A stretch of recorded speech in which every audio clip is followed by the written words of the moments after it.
while you've been introducing Julie Sirkin, they're telling us that right now we have a guest from Iran. Iran's Minister of Foreign Affairs, Abbas Araghchi, is joining us now from Tehran. Minister Araghchi, we appreciate your making time to speak to us right now. We have a series of questions. We know that you are one of the few in that country who have the access to communicate outside of a country where there is a large blackout of communications at this time. First and foremost, our question to you, sir, is can you give us a better understanding of the situation on the ground there, the impacts that have taken place? And separately, can you confirm to us that the Ayatollah and the president are both still alive? Well, thank you for having me. Well, the situation on the ground is quite, I cannot say normal, but the life is going on. Everything is under control. I think Americans and Israelis failed to, access to hit their targets. And now everything is under control, and we almost in less than 2 hours, we were able to start retaliation by attacking, American bases and some targets in Israel by our missiles. Almost all officials are safe and sound and alive. We may have lost 1 or 2 commanders, but that is not a big problem. We are actually managing it. We are handling the situation, and I was in contact with my colleagues in the Persian Gulf, and I explained for them that we have no intention to attack them, but we are actually attacking the American bases in the act of self-defense. We cannot just sit and watch they are attacking us and we don't respond simply because their bases are in a friendly neighbor country. So I explained for them, and I hope that they understand this situation. Another point I have to mention is, I don't know why the US administration insists to start a negotiation and then in the middle of negotiation attack the other party. Today happened exactly what last June happened. We were in the middle of negotiations, and and it was interesting that this time we made a big progress. 2 days ago, on Thursday, we had a very good meeting in Geneva, together with Steve Witkoff and Jared Kushner, and we were able to address serious questions related to Iran's nuclear program. We obviously have differences, but we resolved some of those differences, and we decided to continue in order to resolve the rest of questions. And we actually instructed the technical team to go to Vienna and have a meeting with the IAEA. In order to find technical solution for the problems we are facing in the negotiation. And everybody was happy at the end of those negotiations. As you saw, His Excellency Badr al-Busaidi, the Foreign Minister of Oman, who is mediating between us, he concluded by posting a tweet saying that today we made significant progress. And before he posted his tweet, he consulted with both delegations and both were happy. So I don't know why, while we were progressing in our talks and we had made good, achievement, and a deal was at our reach, why they decided to attack us. Perhaps, it was others who dragged the United States for their own benefits into this, conflict. It's really pity. It's very unfortunate. And yes. Mr. Araghchi, I appreciate your comments there, and we do have a series of other questions I want to ask you. But just for clarity for our audience right now, can you confirm with specificity that the Ayatollah Ali Khamenei is alive, and separately that the Iranian president is alive right now following these American and Israeli strikes? As far as I know, yes, they are alive. And the head of judiciary as well, the head of the Speaker of Parliament as well, all high-ranking officials are alive. And the Secretary of the National Security Council.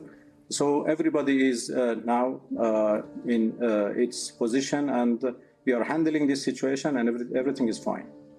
Sir, do you believe that you were targeted as part of these strikes? You mean me? Yes. Well, I don't know. They have targeted everybody. You know, just now I saw the footages of their attack to a girl school in the city of Minab, in the southern part of Iran. So 57 girls were killed by their strike. So when they strike a school, so it is, they can also, you know, hit others easily. This attack was unprovoked, illegal, and absolutely illegitimate, and against the international law, and should be condemned. That is obvious. You said that Iran is prepared to take self-defense towards these actions. What would that entail?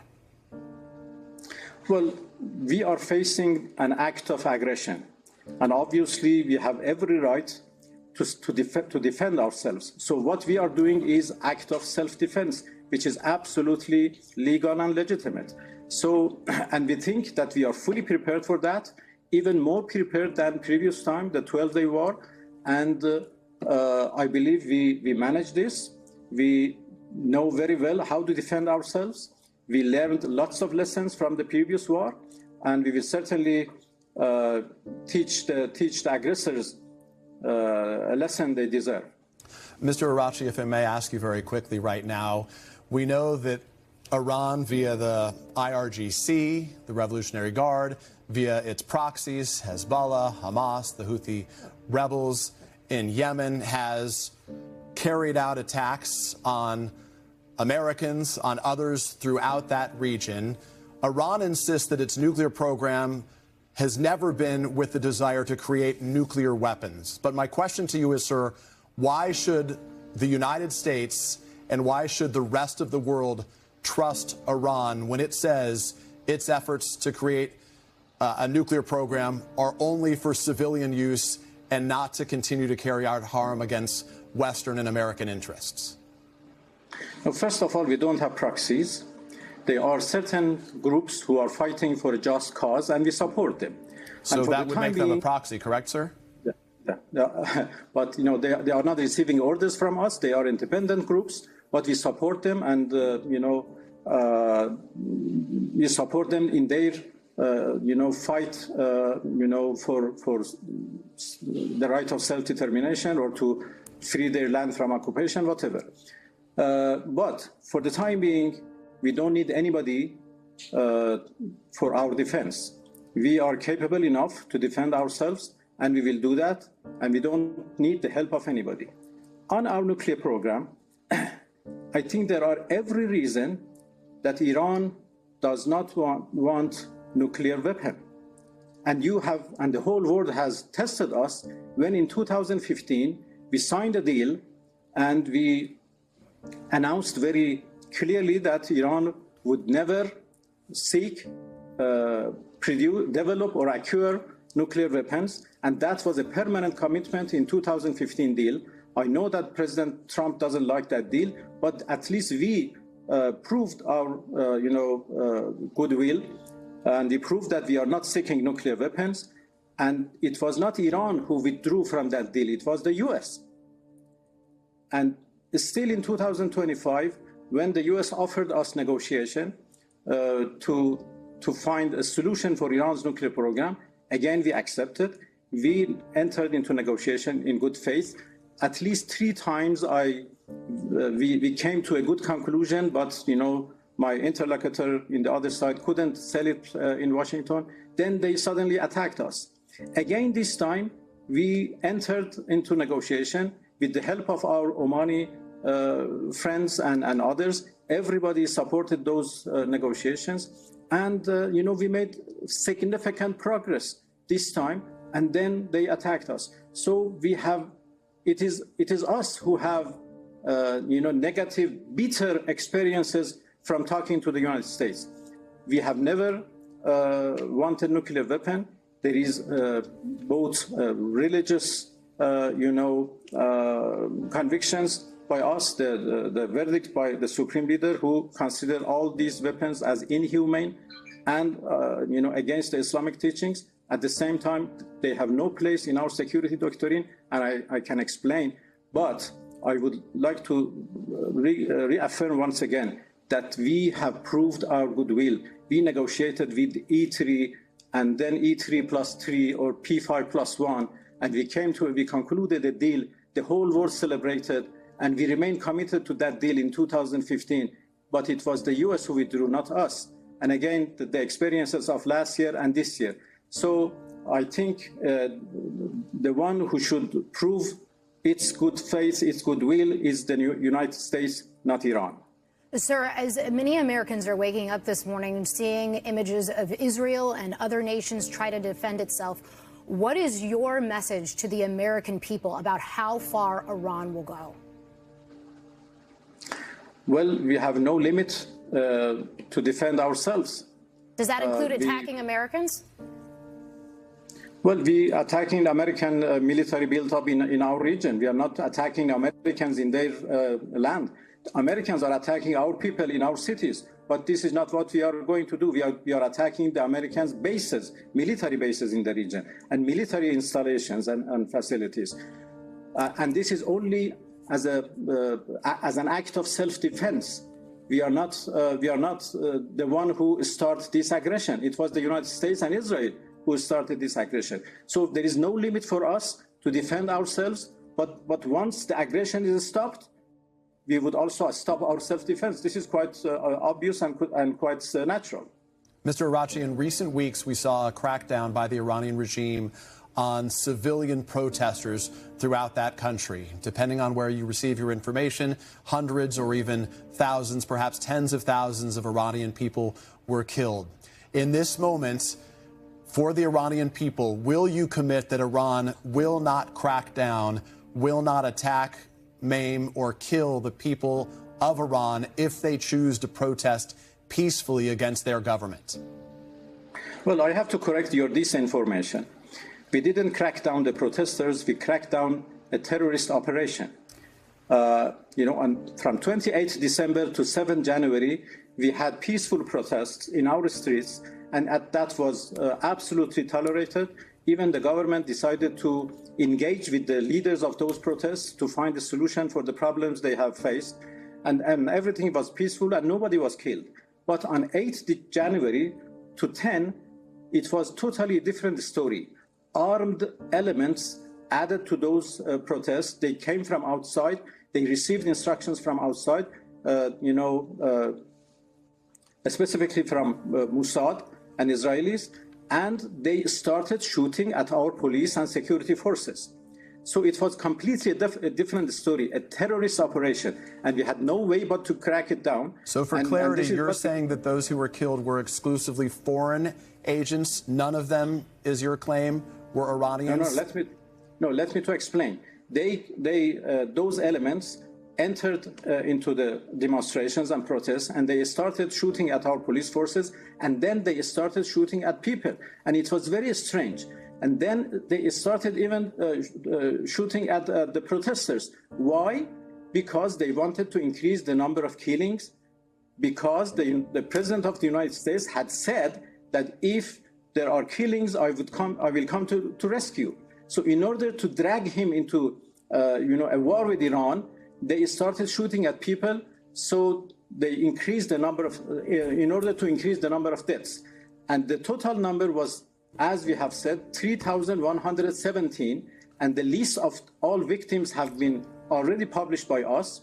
About 2,500 of which are considered by us as martyrs, ordinary people who were killed by these terrorist elements. 200 police forces. What do you do in the United States if somebody shoots at your police? You would certainly react very harshly. And this is what we did. And then it was, over in less than in 2.5 days. So please distinguish and separate between protesters, peaceful protesters in the streets, and then a terrorist operation, which was something else.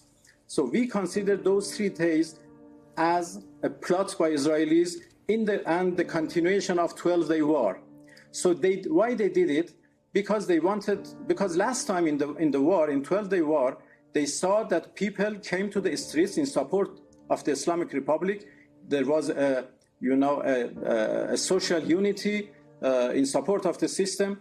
This time they wanted to change the course, so they started with some riots in the streets. They gave weapons to certain elements to come and shoot people. So we would have this chaos, and then attack us. Exactly what is going on right now. So all of those were very well planned, plot by Israelis and Americans. But we were able to control that, operation, and we are able to defend ourselves this time. And you will see that how we can defend ourselves, and the world would see. Sir, you heard likely the President of the United States talk about regime change in Iran this morning in his recorded statements. What is your message to the President? Well, I think this is mission impossible. For regime change, you cannot do regime change while millions of people are supporting these so-called regime. You just look at what happened in the 47th anniversary of the Islamic Revolution. We had altogether about 30 million people in the streets in all cities of Iran in support of the Islamic Republic and in support of the whole system. So you cannot, change this regime because it's supported by the people. Yes, there are also people who are complaining, but they are strong supporters of the regime, of the system at the same time. And then we have a very well-established political structure, and they have tried regime change. This is not the first time that they want to do regime change. They have tried it in the past. Look, in the past 47 years, the United States has tried everything, from coup, from sanctions, 8 years of war by Saddam Hussein, supported by the United States and many others, and then 12-day war, snapback, in the Security Council, and terrorist operations. They have tried everything, and all of them failed. And I don't know why they don't, understand their failures. So if they want to repeat a failed experience, they won't get any better result. Then, sir, what is your message to the Iranian people? We understand that you describe the president's call for regime change as mission impossible. What is your message to the people of Iran right now? In your words, everything is under control, but based on what the world is seeing, there appears to be smoke coming up from a variety of different sites throughout Tehran. There appears to be some panic and real concern there. What do you tell the people of that country about the state of its government and the state of Iran broadly? Well, I said everything is under control. I didn't say that there is no war. Of course there is war. Of course there is panic. Of course there are attacks to different buildings. Of course, about 60 students, girl students, have been killed in one school. Of course there are those things. But my message to my own people is that we are a great nation with a great civilization. We have lasted for thousands of years, and we know how to defend ourselves. We know how to deal with our enemies, and we will survive when we become more stronger out of this. So when you hear the president say to the people of Iran, your freedom is your own, rise up, the United States will be with you, you say to them that's a hollow gesture? Isn't that the intervention in the internal affairs of another country? If we had done so, what have you said? So the president of another country, no matter how powerful, has no right to decide for the people of another country, to order the people of another country what to do and what not to do. And this is what he did, by the way, in those terrorist operations. He was the one who set fires in the governmental buildings. Do this, do that. And now he's asking people to rise against their government. Has he any right to do that? I don't think so. Sir, are there any back-channel talks, any communications that are taking place right now, or are those done? And separately, can this be de-escalated, and how?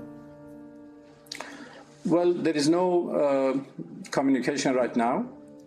But if Americans want to talk to us, they know how they can contact me. We are certainly interested for de-escalation. This is not our war. This is an imposed war against us. This is a war of choice by the United States, and they have to pay for that. And they do. But as far as we are concerned, we don't want war. We don't want escalation in our region. We are ready for de-escalation, but the aggression should be stopped first. The attacks should be stopped first, and then there is the possibility to talk, and we can consider that. I'm not promising anything because our people are very angry right now. So if the war is stopped, if the aggression is stopped, then we will see how we can, work for de-escalation. Sir, just days ago, you had said that there had been a semblance of an agreement between the U.S. and Iran, and a way to avoid a war, if you will. What specific concessions was Iran not willing to give up? Well, on our nuclear program, we made it clear for the American team that we are prepared to do everything in order to prove that our nuclear program is peaceful and would remain peaceful forever. What we are not prepared for is to give up our right. We are not giving up our right, including for enrichment, but we are ready to build confidence on our nuclear program, to make sure that our program is peaceful and would remain peaceful forever. For that reason, for that goal, we offered good concessions to the U.S. team when we met them last Thursday, 2 days ago. I may go into the details of those concessions in another program, perhaps, in order for the whole world to understand and for Americans to understand that we were progressing. We made significant progress. We agreed to do enrichment only based on our needs, the needs of Iranian people. I can tell you one of our needs. It is your Tehran research reactor. This is a small reactor, by the way, built by Americans before the revolution. And this reactor produces radioisotopes, medicines needed for nearly 2 million Iranians. So how we can give it up, how we can just stop this reactor? So we would continue our program based on our own needs. This is what we can do, and we are prepared to do that. And we can accept, robust verifications and monitoring by the agency, and we can even do some more confidence-building measures in order to, make sure, as I said, that everything would remain peaceful. So I see the possibility to, reach a deal which can guarantee that Iran's program is peaceful. At the same time, sanctions are lifted and economic cooperation can be, started, and we go for peace. And I don't know why the United States, why President Trump just missed that opportunity. Ask the foreign minister of Oman how close we were to get a deal. Mr. Araghchi, if I may, we heard from the president first in his State of the Union address that took place on Tuesday and again this morning in recorded remarks that I'm sure you've heard. The president said, among other things, that Iran has been building missiles that, in his words, could soon reach the American homeland. So as it relates to Iran's ballistic missile capabilities, does Iran now have the capability to reach the U.S. homeland? How far removed is it from that capability? No, we don't have that capability. We have intentionally kept the range of our missiles below 2,000 kilometers. So we don't have that capability, and we don't want to do that because we don't have any hostility against, the United States people and or Europeans or whatsoever.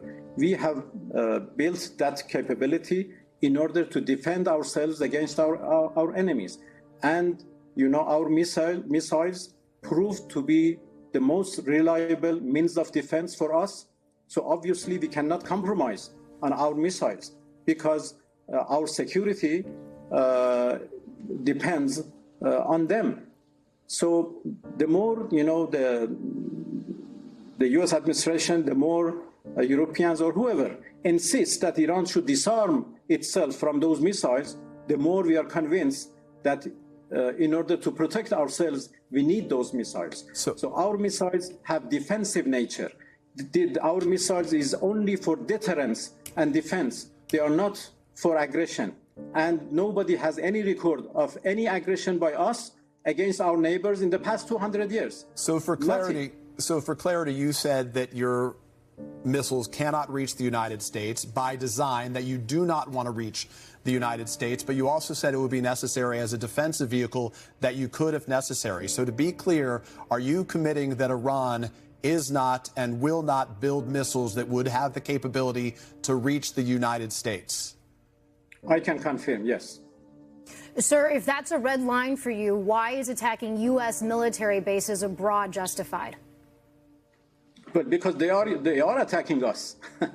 They are U.S. military, you know, installations, facilities, bases who are attacking us. We are under attack. Why don't you, you know, recognize this fact? We are under the attack by U.S. forces in the region. So we have every right to defend ourselves. And how to defend ourselves? We attacked, you know, the U.S. bases. This is obvious. This is a very simple fact, and I hope that, and I'm sure that people would understand that. We are not the one who attacked Americans. We are only defending ourselves. Did these attacks that were carried out by the U.S. and Israel today destroy Iranian missile bases? Well, I don't think so, because, you know, we are firing our missiles almost every hour. Did it destroy any missile bases there? Well, I don't know. I have no detailed information yet. But as I see, only 1 hour after the U.S. attacks, we started to launch missiles, you know, to hit targets in Israel and in U.S. bases. That means that our capability is there, and we have enough capability, we have enough strength to continue this as long as needed.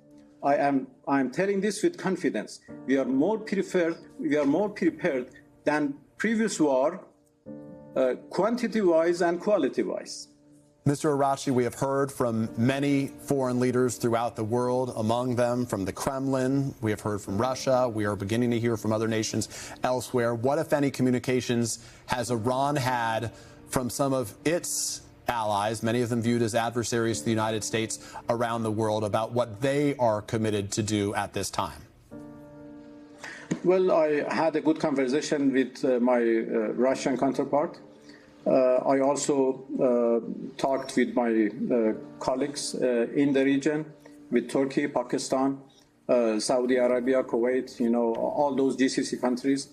And, you know, my mission is to end the war. This is my mission as foreign minister, to end this unprovoked war against us. And we are in close contact with our friends in Russia and China and others in the region. And I am prepared to work on any idea which is, you know, just and reasonable and can help, you know, helping this war, you know, ending this war with pride, of course. Mr. Abbas Araghchi is the foreign minister of Iran. Mr. Araghchi, we appreciate your perspective and coming to speak with us this morning. Thank you.